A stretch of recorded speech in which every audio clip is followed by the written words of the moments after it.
दोस्तों नमस्कार।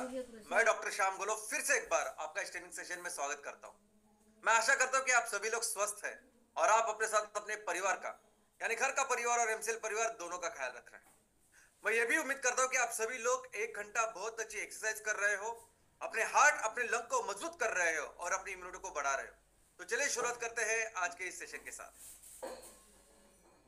दोस्तों किसी भी इंडस्ट्री में कोई भी कंपनी अगर सबसे अच्छा काम करती है, सबसे ज्यादा बिजनेस करती है, तो उसका एक ही कारण होता है, वो है उसका प्रोडक्ट। ये प्रोडक्ट होता है जो उस इंडस्ट्री में, उस कैटेगरी में बाकी के सभी कंपनियों से, उनके प्रोडक्ट से सबसे बेहतर प्रोडक्ट होता है। ये प्रोडक्ट होता है कि उसकी वजह से ये कंपनी ज्यादा से ज्यादा बिजनेस करती है, प्रॉफिट करती है, नंबर वन का काम करती है। ये प्रोडक्ट होता है कि जिसकी वजह से इस कंपनी के विजन मिशन के बारे में लोगों को, ग्राहकों को पता चलता है।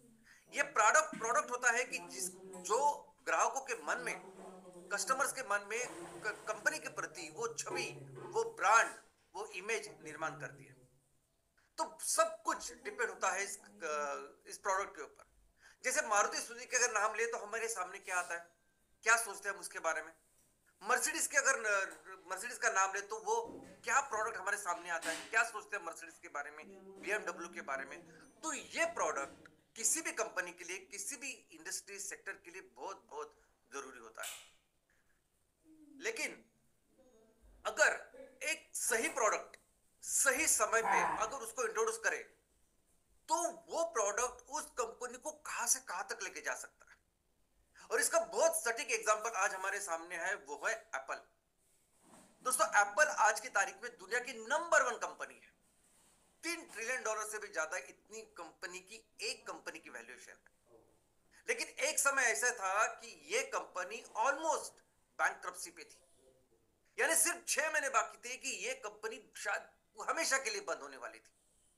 ऐसे समय पे स्टीव जॉब्स, जो उसके निर्माता, इस कंपनी के निर्माता, उन्होंने एक ऐसे प्रोडक्ट का निर्माण किया कि जिस प्रोडक्ट ने निर्माण किया और इंट्रोड्यूस किया मार्केट में, कि जिस प्रोडक्ट ने ना कि उस कंपनी को उस टाइम बचाया, उस संकट से बाहर निकाला, लेकिन फिर उस कंपनी को ऐसे ट्रैक पर लेके गई कि जिसके वजह से आज वो कंपनी दुनिया की नंबर वन कंपनी। और वो प्रोडक्ट क्या था? तो प्रोडक्ट था आईपॉड। अब ये प्रोडक्ट क्या था? यानी बहुत जीवनावश्यक ऐसी कोई चीज थी क्या कि जिसकी वजह से वो कंपनी इतना बड़ा उसने बिजनेस किया। जैसे अगर कोरोना की महामारी है और कोई कंपनी अगर उसके लिए वैक्सीन लेके आती तो सबके लिए बहुत जरूरी है, सब उसकी राह देख रहे हैं और वो प्रोडक्ट आप लॉन्च करके दुनिया को दे रहे हैं। ऐसा कोई प्रोडक्ट नहीं था। प्रोडक्ट कौन सा था?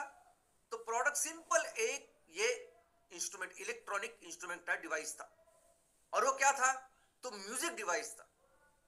इसके पहले अगर कोई भी म्यूजिक सुनना हो तो क्या होता था? टेप रिकॉर्डर होता था। टेप रिकॉर्डर होता था और कैसेट होती थी। बाद में वॉकमैन आए तो वॉकमैन में भी कैसेट होती थी और हम लोग उनको सुनते थे। पहली बार इन्होंने एक ऐसा डिवाइस निकाला कि जिस डिवाइस में आप 1000 गाने रख सकते हो। हमको पता था कि उसके पहले जो कैसेट होती थी, कैसेट में कितने गाने रहते थे और हर बार वो कैसेट कैरी करना और वो बदलना, ऐसा कुछ होता था। लेकिन एक स्मॉल एक डिवाइस में आप 1000 गाने रख सकते हैं, आपके पसंदीदा। ऐसे डिवाइस उन्होंने लाया और वो बहुत फेमस हो गया, बहुत फेमस हो गया, लोगों को बहुत पसंद आया और लोगों की जिंदगी उसने आसान बना दी थी। और उस एक प्रोडक्ट की वजह से, यानी ये प्रोडक्ट ऐसा था कि आउट ऑफ द बॉक्स, अलग कुछ था जो कभी तक किसी ने अभी तक सोचा नहीं था ऐसे। और फिर उसी सोच को लेके ये एप्पल ने आगे का अपना काम शुरू कर दिया। हर प्रोडक्ट के बारे में एप्पल ने हमेशा वो सोचा कि मैं इससे क्या आउट ऑफ द बॉक्स, क्या डिफरेंट, जो बाकी की सभी कंपनियां इस सेक्टर में जितने भी लोग काम कर रहे हैं वो दे रहे हैं, उनसे मैं अलग क्या दे सकता हूं। इसी सोच को बरकरार उन्होंने रखा। इसी सोच को फिर उन्होंने वो आईफोन तक लेके आए और आज दुनिया की नंबर वन कंपनी। तो एक प्रोडक्ट कंपनी को सही ट्रैक पे ले तो बचा भी सकती है और उसको एक इतनी बड़ी कंपनी बना सकती है। लेकिन सिर्फ कंपनी की बात नहीं, एक सही प्रोडक्ट पूरे देश को बचा सकता है और देश को डेवलप बना सकता है। और वो कैसे? तो इसका बहुत अच्छा एग्जांपल जापान है। जापान यानी दूसरा विश्व युद्ध जो खत्म हुआ वो जापान के बर्बादी के साथ खत्म हुआ। दो अणुबॉम्ब के बाद जापान के पास कुछ भी नहीं बचा था। ना लोगों के पास पैसे बचे थे, ना सरकार के पास पैसे थे, कुछ नहीं था। ऐसे समय पे एक उद्योजक ने एक प्रोडक्ट मार्केट में इंट्रोड्यूस किया। अभी आप कल्पना भी नहीं कर सकते, हम कोई भी कल्पना नहीं कर सकते ऐसी परिस्थिति में, ऐसी सिचुएशन में उन्होंने वो प्रोडक्ट निर्माण किया। उस प्रोडक्ट का नाम था ट्रांजिस्टर, सोनी का। सबसे पहले तो ट्रांजिस्टर कैसे बनाए, तो उसकी टेक्नोलॉजी जापान में नहीं थी, वो अमेरिका की थी। अमेरिका की टेक्नोलॉजी उन्होंने ली और ट्रांजिस्टर बनाए। और किसके लिए बनाया? वो अपने देश में उसको बेच नहीं सकते थे क्योंकि लोगों के पास पैसे ही नहीं थे वो खरीदने के लिए। तो उन्होंने वही ट्रांजिस्टर तैयार करा और फिर से अमेरिका में जाके बेचा। कोई सोच सकता है कि ऐसे ऐसे कर सकते हैं, लेकिन ऐसे होते हैं उद्योजक। और उन्होंने उस एक प्रोडक्ट के साथ वो सक्सेस किया कि उन्होंने हजारों लोगों को बाद में इंस्पायर किया। और बाद में शुरू हुई वो उद्योजकता, वो इंडस्ट्रियलाइजेशन। और उसके वजह से बाद में 2 दशक के बाद, 2 दशक के बाद, यानी 20 साल के बाद, जापान दुनिया की फास्टेस्ट ग्रोइंग इकोनॉमी बनी। तो ये प्रोडक्ट कैसे एक कंपनी को भी बड़ा कर सकता है और देश को भी बड़ा कर सकता है। और ऐसा ही एक प्रोडक्ट आज एमसीएल ने लॉन्च किया है, जो हमारे देश को ना कि आर्थिक पर सामाजिक हर तरीके से वो उसका विकास कर सकता है। हमारे देश की इकोनॉमी में बहुत बड़ा इंपैक्ट इस एक प्रोडक्ट से होने वाला है। हमारे देश के कई सारे जो अलग अलग सेक्शंस हैं, फार्मर से लेके, किसानों से लेके, उद्योजक से लेके, महिला बचत गट से लेके, कई सारे सेक्शन इससे प्रभावित होने वाले हैं। उनकी जिंदगी बेहतर होने वाली है। कैसे? चलिए समझते हैं। दोस्तों, पूरी दुनिया के जितने भी देश हैं उनका एक संगठन है जिनका नाम है संयुक्त राष्ट्र संघ या यूनाइटेड नेशंस। अब ये यूनाइटेड नेशन आज की तारीख में दुनिया के इंटरनेशनल लेवल पे बहुत ही इंपॉर्टेंट रोल निभा रहा है, बहुत ही इंपॉर्टेंट काम कर रहे हैं। कोई भी विषय हो, उस विषय के लिए यूनाइटेड नेशन के पास एक स्पेशल सेल है, एक स्पेशल डिपार्टमेंट है, एक्सपर्ट्स है, और उस चीज के ऊपर वो काम करते हैं। इनिशियली यूनाइटेड नेशन की स्थापना इसलिए हुई कि दुनिया में युद्ध ना होनी चाहिए, शांतता प्रस्तावित होनी चाहिए। लेकिन धीरे धीरे यूनाइटेड नेशन का रोल इतना जरूरी बन गया, इतना जरूरी कि हर, यानी दुनिया में कोई भी अगर संकट है, चैलेंज है, तो उसके ऊपर काम करने के लिए यूनाइटेड नेशन का रोल बना। इस दुनिया को सही दिशा में लेके जाने का जो जिम्मा है वो यूनाइटेड नेशन के ऊपर। 2000 साल में सभी देश के सभी लोग इकट्ठा है और उन्होंने डिसाइड किया यूनाइटेड नेशन आने वाले दिनों में ये रोल करेगी, इस दुनिया को सही दिशा में लेके जाएगी, इस दुनिया के लिए सही लक्ष्य रखेगी और उसको प्राप्त करने के लिए काम करेगी। और इसीलिए फिर यूनाइटेड नेशन ने 2000 में एक लक्ष्य रखा, 2000 से लेकर 2015 तक, इस 15 साल के लिए एक लक्ष्य रखा दुनिया को बेहतर बनाने के लिए, दुनिया के कई सारे प्रॉब्लम मिटाने के लिए। और वो जो लक्ष्य था वो थे ये 8 गोल्स, 8 लक्ष्य, जिसे कहा गया मिनिमम डेवलपमेंट गोल्स। अभी ये जो लक्ष्य यूनाइटेड नेशन ने अगर दुनिया को रखा है, तो अल्टीमेटली ये हर एक जो उसका सभासद है, हर देश का ये लक्ष्य होता है। तो हर एक देश का ये लक्ष्य था 2000 से लेकर 2015 तक, जिसे कहा गया मिनिमम डेवलपमेंट गोल्स। और हर देश को ये पूरा करने के लिए यूनाइटेड नेशन हर तरीके से मदद करता था। अभी 2015 से लेकर 2030 तक यूनाइटेड नेशन ने दुनिया के सामने, दुनिया को बेहतर बनाने के लिए, दुनिया के कई सारे चैलेंजेस को पूरा करने के लिए, दुनिया को बेहतर बनाने के लिए उन्होंने आने वाली पीढ़ी के लिए एक लक्ष्य रखा है जिसका नाम है सस्टेनेबिलिटी गोल्स। ये दुनिया फिर से सस्टेनेबिलिटी की राह पर चले, एक शाश्वत विकास की ओर चले, और उसके लिए सभी जो लोग हैं उसका कल्याण हो। इसलिए यूनाइटेड नेशन ने 2015 से लेकर 2030 तक इस 15 साल के लिए गोल्स रखे।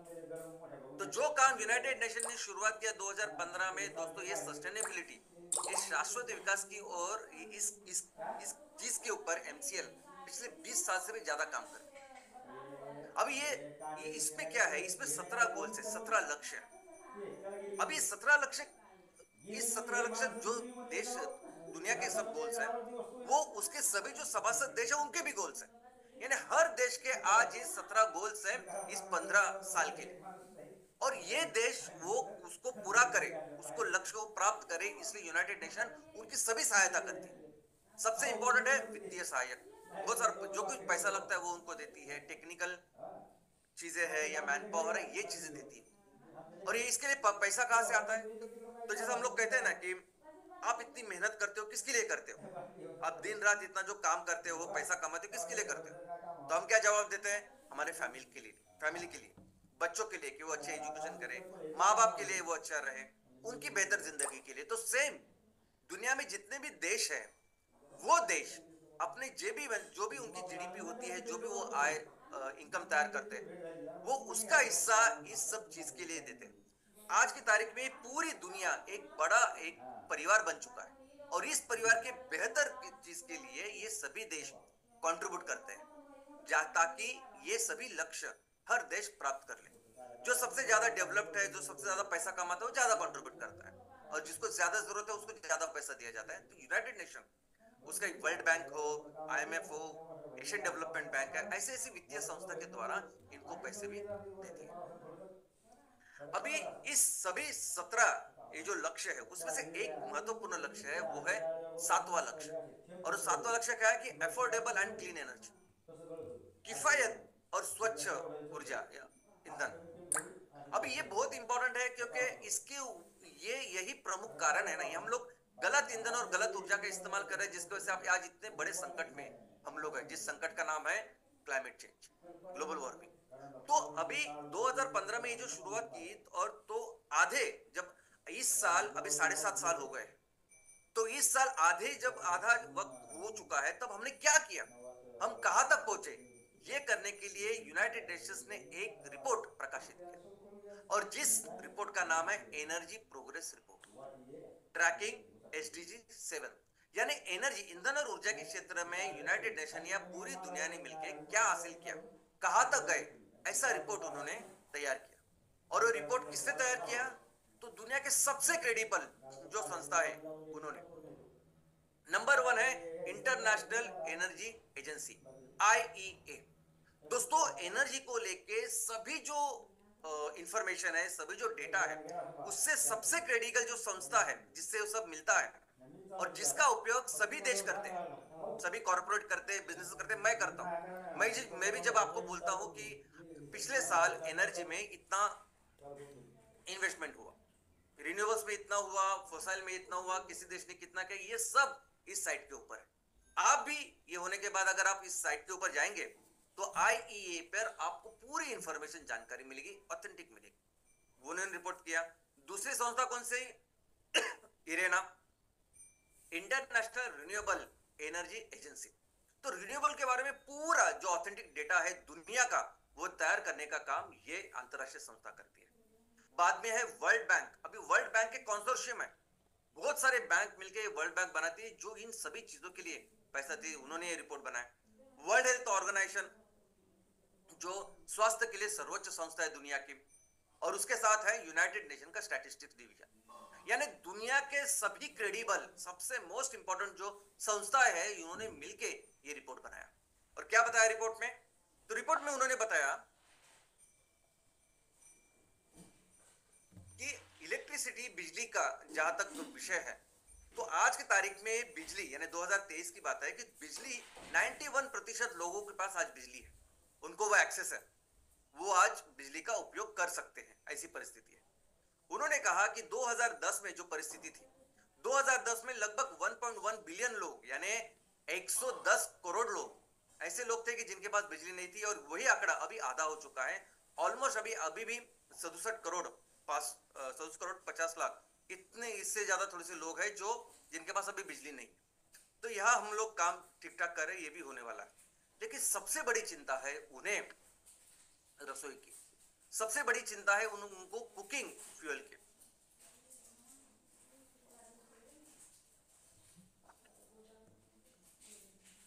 दो 2010 में 2.8 यानी 280 करोड़ से भी ज्यादा ऐसे लोग थे कि जिनको अच्छा रसोई का स्वच्छ ईंधन नहीं था। उसके ऊपर 2010 से लेके अभी 13 साल हो गए, यानी आज 2023 है, लेकिन फिर भी ये जो आंकड़ा है 2.8 यानी 280 करोड़ से, वो आंकड़ा कितना हो चुका है, 230 करोड़। यानी इतने सारे लोग, 8 करोड़ में से 230 करोड़ लोग ऐसे लोग हैं आज की तारीख में कि जिनके पास अच्छा रसोई का स्वच्छ ईंधन नहीं है। और ये बहुत बड़ी चिंता का विषय है पूरी दुनिया के लिए, यूनाइटेड नेशंस के लिए। वो कहते हैं कि ये बहुत डिफिकल्ट है, ये हम लोग कर ही नहीं पा रहे। और अब हम समझते हैं कि 2030 तक भी ये आंकड़ा कितने भी करने के बाद भी 2 बिलियन हो सकता है, 1.9 to 2 बिलियन। यानी 8 में से 2 बिलियन लोग, 200 करोड़ लोग ऐसे होने वाले हैं कि जिनको पास वो नहीं होगा, और 10 में से 6 लोग अफ्रीका में होने वाले, ऐसा उन्होंने कहा। उन्होंने ये भी कहा कि इस रिपोर्ट में कहा है कि कोविड का भी बहुत बड़ा परिणाम इसके ऊपर हुआ है। कोरोना के पहले, कोरोना की महामारी के पहले जो लोग जो अच्छा ईंधन, स्वच्छ ईंधन ले सकते थे, जैसे एलपीजी, अभी कोरोना के बाद उनकी आर्थिक परिस्थिति इतनी खराब हो गई है तो कि वो अभी वो एलपीजी नहीं ले रहे।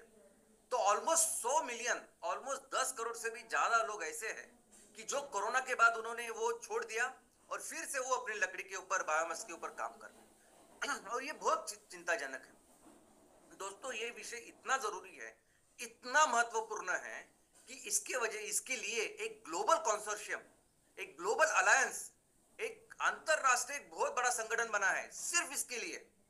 रसोई का स्वच्छ ईंधन, इसके लिए ऐसा एक ऐसा अंतरराष्ट्रीय संगठन बना है जिसका नाम है global alliance for clean cook stoves, यानी सिर्फ रसोई के ईंधन के लिए। और इसमें कौन कौन है? इसमें है यूनाइटेड नेशन का फाउंडेशन और दुनिया के 1000 ग्लोबल पार्टनर। और 1000 ग्लोबल पार्टनर कौन है? तो 1000 ग्लोबल पार्टनर ये एनजीओ, सिर्फ एनजीओ नहीं है, तो बड़े बड़े कॉर्पोरेट हाउसेस है। जैसे हमारे देश में जो पार्टनर है इनका, वो कौन है? तो टाटा ट्रस्ट है। यानी ऐसे सभी लोग जिनके पास सब कुछ रिसोर्सेस है, ये सभी लोग लगे हुए हैं कि कुछ भी करे लेकिन ये क्लीन एनर्जी जो है, रसोई का ईंधन जो है, उसके ऊपर काम करे।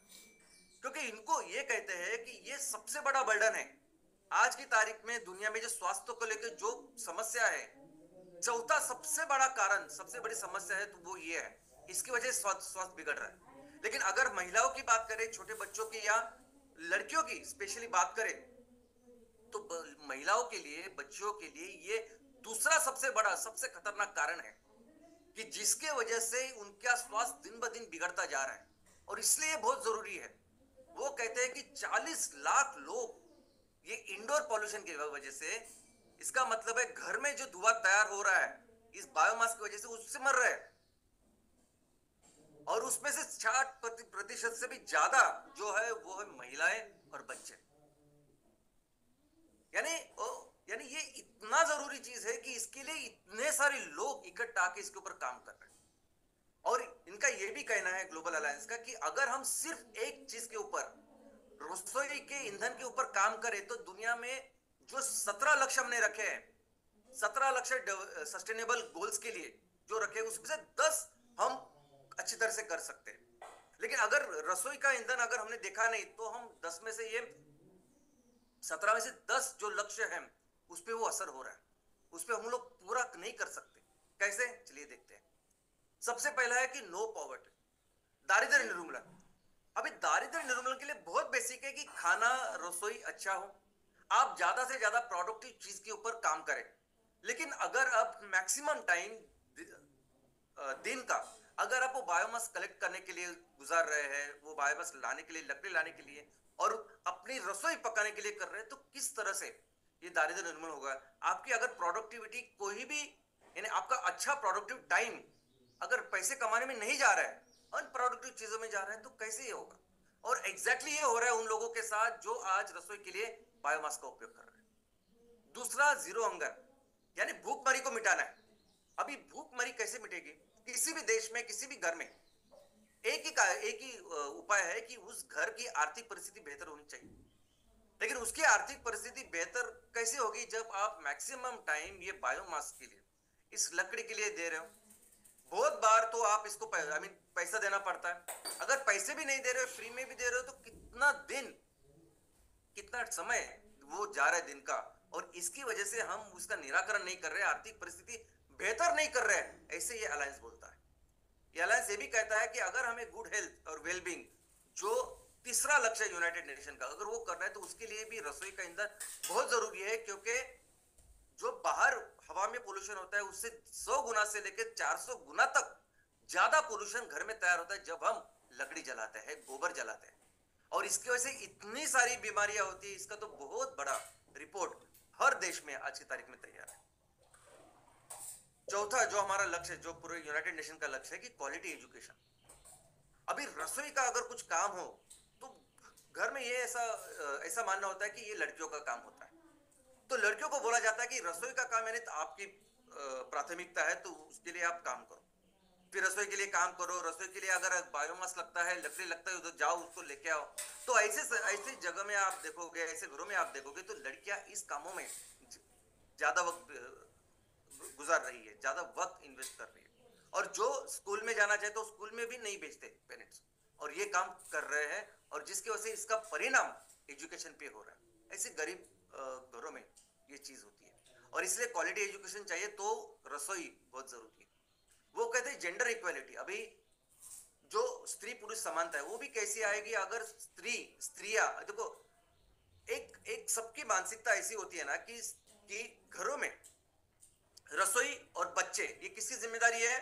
तो माँ की, महिलाओं की। यानी रसोई की अगर बात आई तो कंपलसरी वो जिम्मेदारी 100% महिलाओं की, ऐसे ही समझा जाता है हर जगह। इसीलिए रसोई के लिए, अगर रसोई के लिए प्रॉब्लम है, स्वच्छ ईंधन नहीं है, अगर रसोई के लिए वो ईंधन लाना है तो जाना वो बायोमास को जो कुछ है वो कलेक्ट करके लाना, वो सूखी लकड़ी हो बाकी कुछ हो, काटने का काम करना, वो सभी लेके वो सब काम महिलाओं का होता है। और इसीलिए पुरुष क्या करते हैं इसके साथ? पुरुष अपने काम के लिए जाते हैं, पैसा कमा के लेके आते हैं। तो इसलिए जब प्रोडक्टिविटी आप देखते हैं तो ऐसा लगता है कि पुरुष ज्यादा पैसा कमाते हैं, वो ज्यादा इंपॉर्टेंट है। इसलिए अगर जेंडर इक्वलिटी चाहिए, स्त्री पुरुष समानता का भी चाहिए, अगर हमें काम करना है तो उसके लिए जरूरी है स्वच्छ ईंधन, ताकि महिलाएं अपना वक्त ज्यादा से ज्यादा अच्छी चीजों के ऊपर दे। सातवां, of course, affordable and clean energy. ये तो बहुत ही जरूरी है, जिसके ऊपर से ये सब शुरुआत हुई कि ईंधन, स्वच्छ ईंधन की जब बात आती है तो हर घर को अच्छा रसोई का ईंधन होना ही चाहिए। आठवां आठवां जो गोल है यूनाइटेड नेशन का, डिसेंट वर्क और इकोनॉमिक ग्रोथ होनी चाहिए। अब इसमें भी अगर आप देखोगे कि अगर हमने स्वच्छ ईंधन के ऊपर काम किया तो एक नया सेक्टर डेवलप हो सकता है। ऐसे वो अलायंस बोलता है कि नया सेक्टर डेवलप हो सकता है, और इस सेक्टर में कई सारे जॉब अपॉर्चुनिटीज, रोजगार के अवसर, और इसमें अगर किसान उनको हम ले तो एक अच्छा इनकम जनरेट करने का भी अवसर हो सकता है। तो इसलिए इस पर काम करना जरूरी है। 11वां जो लक्ष्य है कि सस्टेनेबल सिटीज एंड कम्युनिटीज, यानी कोई भी जो गांव हो, शहर है, कोई भी बस्ती हो, अगर वो सस्टेनेबल रहनी है, उसका स्वास्थ्य अच्छा रहना है, तो बहुत जरूरी है स्वच्छ ईंधन। ऑफ कोर्स कोई भी अगर बस्ती है, गांव शहर है, तो उसमें ये स्वच्छ जल और स्वच्छ हवा ये तो बहुत बेसिक होती है। और हवा को अगर प्रदूषित हो रही है इस बायोमास की वजह से, तो हमारा कर्तव्य है कि हम इस बायोमास को दूर करें और स्वच्छ ईंधन को रिप्लेस करें। 13, क्लाइमेट एक्शन। क्लाइमेट एक्शन के लिए बहुत जरूरी है, क्योंकि आज की तारीख में जो काला धुआं जो निकलता है ना, जिसे ब्लैक कार्बन एमिशन कहते हैं, ये काला धुआं जो निकलता है 20 से 25% दुनिया में जो भी काला धुआं निकलता है वो निकलता है रसोई से। इसलिए वो कहते हैं कि बहुत क्लाइमेट के ऊपर भी अगर हमें काम करना है तो बहुत अर्जेंट एंड इंपॉर्टेंट है कि हम रसोई में से इस बायोमास को हटाएं। 15वां, ये संस्था कहती है कि दुनिया में 34% जो पेड़ काटे जाते हैं, आज के तारीख में जो जंगल कम हो रहे हैं उसका 34% जो कारण है वो है रसोई। वो है क्योंकि आइडियली हम ऐसा सोचते हैं कि लोग जाते हैं और सिर्फ सूखी लकड़ी ढूंढते हैं, लेके आते हैं, ऐसा नहीं है। बहुत सारे लोग पेड़ों को काट रहे हैं सिर्फ उसको जलाने के लिए, रसोई के लिए, और इतना बड़ा इंपैक्ट फिर वो पूरे जंगलों पे हो रहा है, पेड़ों पे हो रहा है, और पेड़ों और जंगल से रिलेटेड जो इकोसिस्टम है उसके ऊपर हो रहा है। तो दोस्तों ये सब चीजें अगर आप देख सकते हैं कि ये ग्लोबल अलायंस बना हुआ है, दुनिया में 1000 संगठन, यूनाइटेड नेशन बने हुए सिर्फ एक चीज के ऊपर काम कर रहे हैं, वो है रसोई का ईंधन। और वो काम कैसे कर रहे हैं? उनका एक ही फोकस है कि कुछ भी करके लेकिन रसोई से वो बायोमास हटा दे। अभी ये लोग पूरे पैसे, जैसे मैंने कहा कि टाटा ट्रस्ट जैसे कॉर्पोरेट वगैरह सब इसमें है, ये सब लोग जब है इतना सारा फंड लेके है तो इसका फायदा कुछ कंपनियां कुछ लोग उठाते। फायदा यानी कुछ भी अगर काम अगर कर रहे हो उस दिशा में आप, तो ये लोग आपको मदद करते हैं। जैसे हमारे देश में कुछ ऐसे लोग हैं कि जो 5000 10,000 बायोमास स्टोव, यानी कौन से स्टोव? कि ऐसे स्टोव कि जिसमें सिर्फ आप लकड़ी डाल सकते हो और जला सकते हैं, ईंधन बिंधन नहीं कुछ, ऐसे बायोमास स्टोव फ्री में देते हैं। 5000 लोगों को, 10,000 लोगों को फ्री में देते हैं। और कौन दे रहे हैं? वो कोई एनजीओ नहीं दे रही, तो बड़े बड़े कॉर्पोरेट दे रहे हैं, बड़े बड़े कॉर्पोरेट। आप इसकी पढ़ाई कीजिए, आप ये वेबिनार खत्म होने के बाद देखिए कि लोग क्या कर रहे हैं। तो आपको नजर आएगा बड़ी बड़ी कॉर्पोरेट हाउसेस, बड़ी बड़ी कंपनियां 10,000 स्टोव, 20,000 स्टोव ऐसे गरीब लोगों को या जंगल में लोगों को दे रहे। क्यों? क्योंकि उनके उनके प्रति, उनके अगेंस्ट उनको बहुत सारा पैसा मिलता है ये ग्लोबल अलायंस, क्योंकि आप कुछ अच्छा काम कर रहे हैं। वो ये जो रसोई का ईंधन का जो प्रॉब्लम है उसको कम करने में मदद कर रहे हो। ये सोचिए ऐसी परिस्थिति में क्या इम्पैक्ट, क्या महत्व है इस चीज का, क्या महत्व है हमारे इस प्रोडक्ट का। दोस्तों ये जो प्रोडक्ट है एमसीएल कुकिंग सिस्टम, यानी इसका अंदाजा ही नहीं हमें कि एक सिंगल प्रोडक्ट हमारे देश की आर्थिक सामाजिक परिस्थिति बदल सकता है। इतनी क्षमता इसमें। ये जो सोल्यूशन हमने निकाला है ना, ये सोल्यूशन हमें अंदाजा ही नहीं है पूरी दुनिया की परिस्थिति क्या है, और उनको पता ही नहीं क्या करे। ये जो ग्लोबल अलायंस, ये जो फंडिंग बिल्डिंग सब कुछ है इस चीज के लिए जो हम कर रहे हैं, और इतने एफिशिएंटली कर रहे हैं। और इस एक प्रोडक्ट के साथ ना कि सिर्फ आर्थिक लेकिन सामाजिक कई सारी चीजें बदलने वाली है। दोस्तों ये जो ग्लोबल अलायंस है ना, ये आज किसके लिए पैसा दे रहा है, किसके लिए फंडिंग, किसके लिए पूरा सपोर्ट कर रहा है कि कुछ भी करो लेकिन आप बायोमास को हटाओ। तो आप सोलार लगाओ, आप बाकी कुछ चूल्हे करो, आप ऐसे बायोमास के चूल्हे करो, या आप एलपीजी के लिए काम करो, नेचुरल गैस के लिए काम करो, उस पूरे चीज के लिए ग्लोबल अलायंस सपोर्ट कर रहा है। ग्लोबल अलायंस का कुछ ये नहीं है कि आप क्या क्या सोल्यूशन लेके आ रहे हैं, उनका सिर्फ एक ही फोकस है कि ये बायोमास निकलना चाहिए, क्योंकि इतना बड़ा नुकसान दुनिया का पूरा हो रहा है, इसलिए वो काम कर रही है। और ऐसे परिस्थिति में अगर कोई कंपनी इस तरीके का सोल्यूशन लेके आती है, इस तरीके का, यानी ये सिर्फ प्रोडक्ट नहीं है दोस्तों, देखो हम किस तरीके से काम करें ये भी बहुत ज्यादा इंपॉर्टेंट है, ये प्रोसेस बहुत ज्यादा इंपॉर्टेंट है। एमसीएल कोई ऐसी कंपनी नहीं है कि जो एमआईडीसी इंडस्ट्रियल एरिया में जाके फैक्ट्री लगाती है, माल तैयार कर रही है और बेच रही है। जी ये जो हमारा तरीका नहीं है, हमारा 5V मिशन, ये जो हम हर तहसील में जाके फैक्ट्री लगा रहे हैं, इसकी अहमियत, इसका इंपॉर्टेंस हमें अंदाजा ही नहीं है, इतना ज्यादा है। इसकी वजह से किसान रॉ मटेरियल तैयार करके हमें दे रहे हैं, यंग युवा उनको रोजगार हम दे रहे हैं, महिलाएं हमारे साथ इसमें काम कर रही है। तो इसका अंदाजा ही नहीं है कि ये जो प्रोडक्ट, इस प्रोडक्ट का सोल्यूशन था, लेकिन कई सारे जो अंतरराष्ट्रीय गोल्स है, कई सारे यूनाइटेड नेशन के गोल्स है जो सॉल्व कर रहे हैं हम लोग। और जैसा ग्लोबल अलायंस एक चीज के लिए है, ग्लोबल अलायंस समझिए कि आज स्वच्छ रसोई के ईंधन के लिए, हर एक चीज के लिए है जो सबसे ज्यादा जरूरी है। कैसे कि ये सभी जो गोल्स है ना, ये सभी जो 17 गोल्स है, ये दुनिया के गोल्स है, ये दुनिया के गोल्स है, और अभी ये हर देश के गोल्स है। अभी इसके लिए सब तैयारी यूनाइटेड नेशन करता है, पैसे देता है, वर्ल्ड बैंक हो, एशियन डेवलपमेंट बैंक हो, आईएमएफ हो, बाकी सभी वित्तीय संस्था देती है, और उनको इससे कोई पैसा नहीं चाहिए वापस। सिर्फ वो चाहते, जैसे हम लोग अपने घर के बारे में सोचते हैं, वैसे ये सब लोग मिलकर दुनिया के बारे में सोचते कि दुनिया में ये जो प्रॉब्लम है ये दूर हो। और इसलिए ये सब पैसे डाल के ये सब जो लक्ष्य है इसको 2030 तक उनको पूरा करना है, इसलिए वो इतनी मदद कर रही है, इसलिए इतनी सब वित्तीय संस्था उन्होंने बना के रखी है।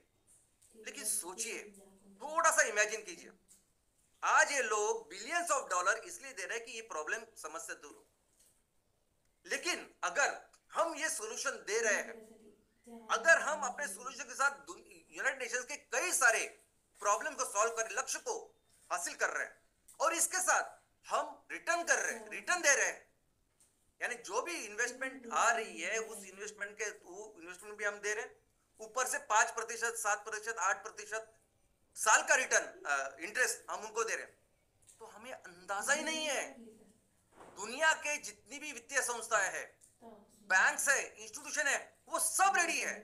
हमें अंदाजा भी नहीं है कि कितने बड़े स्केल पे ये इन्वेस्टमेंट आ सकती है, क्योंकि हर कोई काम, हर कोई चीज जो हम करते हैं ना, इसका बहुत ज्यादा इंपॉर्टेंस है। ये जो बिजनेस मॉडल है ना हमारा, ये जो फ्राइडे वेबिनार मैं करता हूं, ये जो आप सैटरडे सेशंस करते हैं, दोस्तों ये दुनिया में कोई ऐसा नहीं करता, कोई कंपनी ऐसी नहीं करेगी।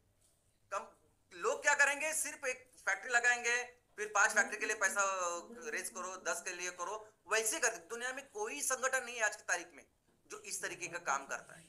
और इस चीज के वजह से क्या इंपैक्ट है, क्या चीज हम लोग कर रहे हैं, इसका अंदाजा ही नहीं है। देखो हम जो 5V का मिशन है, उसमें पहला ही हमारा क्या है कि एनवायरनमेंट, और एनवायरनमेंट में क्या, ऐसे जनरल नहीं बात करते हम। एनवायरनमेंट को लेके हमारे पास 2 पहले लक्ष्य जो हमें करने हैं। नंबर वन, कचरा मुक्त तहसील, कचरा मुक्त गांव, कचरा मुक्त शहर कैसे करना है ये हमने बहुत बार डिस्कस किया। अब कचरा और मच्छर मुक्त तहसील, आपको अंदाजा है कि मच्छर मुक्त अगर हमने कोई इलाका अगर मच्छर मुक्त किया तो ये डेंगू, मलेरिया, कई सारी बीमारियां जिसको हम दूर रख सकते हैं। और यूनाइटेड नेशंस के, वर्ल्ड बैंक के, वर्ल्ड हेल्थ ऑर्गेनाइजेशन के, WHO को मलेरिया कंट्रोल के बड़े बड़े प्रोग्राम्स, डेंगू कंट्रोल के बड़े बड़े प्रोग्राम्स है, जो ग्रांट, यानी हमारे हर डिस्ट्रिक्ट के ऊपर एक डिस्ट्रिक्ट मलेरिया ऑफिसर है भारत में। आपको पता है उसके लिए पैसा कहां से आता है, क्या होता है? यानी हम जो काम कर रहे हैं ना, इस काम के लिए ये बहुत लोग भर भर के पैसे देखिए हमने मदद करेंगे, हम इन्वेस्ट करेंगे। इनफैक्ट उसमें है एम्पावरमेंट ऑफ फार्मर्स और महिला बचत गट। अभी महिला बचत गटों के साथ अगर हम काम कर रहे हैं, वस्त्र निर्माण का काम कर रहे हैं, सस्टेनेबल चीजें बनाने का काम कर रहे हैं, और ऊपर से हम रिटर्न भी दे रहे हैं, यानी वो जो पैसे देंगे उसके ऊपर हमको उनको चुका भी देंगे उनके पैसे, क्योंकि सभी इकोनॉमी हम निर्माण कर रहे हैं, बिजनेस का निर्माण कर रहे हैं। तो हमें अंदाजा ही नहीं है कि इसकी कितनी अहमियत है। हम कहते हैं कि तहसील को 100% इकोनॉमिक, हर घर को इकोनॉमिक डेवलपमेंट करना है, हर 100% एम्प्लॉयमेंट जनरेशन करना, और वो एक्शन प्लान है। अगर हम कहते हैं कि हमें तहसील को हर तरह की ऊर्जा और ईंधन में स्वयं पूर्ण करना है, स्वच्छ ईंधन में, तो यही तो उनका काम है, यही तो लक्ष्य है उनका, लेकिन उनको पता नहीं कैसे करें। हर एक देश के ऊपर है ना वो कैसे करें। और अगर हम ये काम कर रहे हैं तो ये सभी लोग सब लोग मिलके, और अगर उसमें रिटर्न है तो आप अंदाजा ही नहीं है कि हम किसमें कितना काम कर सकते हैं। इनफैक्ट मैं आपको कहता हूं ना कि आप खुद एक ये होने के बाद, वेबिनार होने के बाद, ये यूनाइटेड नेशन के जितने भी गोल्स हैं, और हम एक प्रोजेक्ट कर रहे हैं, हम एमकोल का कर रहे हैं, MCS का कर रहे हैं, तो आप जरा देखिए कि क्या मैं इस प्रोजेक्ट के साथ ये 17 जो गोल्स है, लक्ष्य, क्या इसको पूरा कर रहा हूं? तो आपको खुद को समझ में आएगा। जब खुद आप पढ़ाई करोगे तो आपको समझ में आएगा कि किस तरह हमारा हर एक प्रोजेक्ट इस 17 लक्ष्य को पूरा करने के लिए ये प्रोजेक्ट है, और ये करने वाला है, चाहे वो पानी हो, हवा हो, कोई भी प्रदूषण हो, उससे लेके आर्थिक परिस्थिति बेहतर कर। तो इसीलिए आने वाले दिनों में मैक्सिमम जो ग्लोबल इन्वेस्टमेंट है वो एमसीएल में आने वाली है। ये आप लिखे रखिए दोस्तों, मैक्सिमम जो इन्वेस्टमेंट आज की तारीख में होती है ना, वो ईंधन और ऊर्जा में होती है, एनर्जी में होती है। वो तो हमारा कोर है जो हम करने वाले हैं, दुनिया के लिए 25 से 30% ईंधन बनाने वाले हैं। लेकिन बाकी की जितनी भी चीजें, यानी एक एक्शन प्लान बनाएंगे हम आने वाले दिनों में तहसील के लिए, कि हर किसान की हर चीज के ऊपर, यानी शुरुआत करेंगे किसान से, कि हमारा किसान वहां क्या तैयार करता है, टमाटर तैयार करता है, प्याज तैयार करता है, तो वैसे नहीं बेचेंगे, वैसे कुछ नहीं मिलेगा किसानों को भी, हमको भी। उसके ऊपर 50 प्रोडक्ट बन सकते हैं, और वो प्रोडक्ट भारत में बेच सकते हैं, अफ्रीका, एशियन, अदर कंट्रीज में जाके बेच सकते हैं। उस प्याज के ऊपर काम करके, उस टमाटर के ऊपर काम करके, और अच्छा पैसे किसानों को दे सकते हैं, सबको दे सकते हैं। इससे चालू करेंगे 100% किसानों का एम्पावरमेंट, महिला को सक्षमीकरण, 100% रोजगार निर्मित, ऐसा एक्शन प्लान तैयार करेंगे, और ये लोग भर भर के हमारी सहायता करेंगे। इनफैक्ट ऐसे प्रोजेक्ट आने वाले दिनों में आप सभी लोग बाकी के देश में जाके करोगे।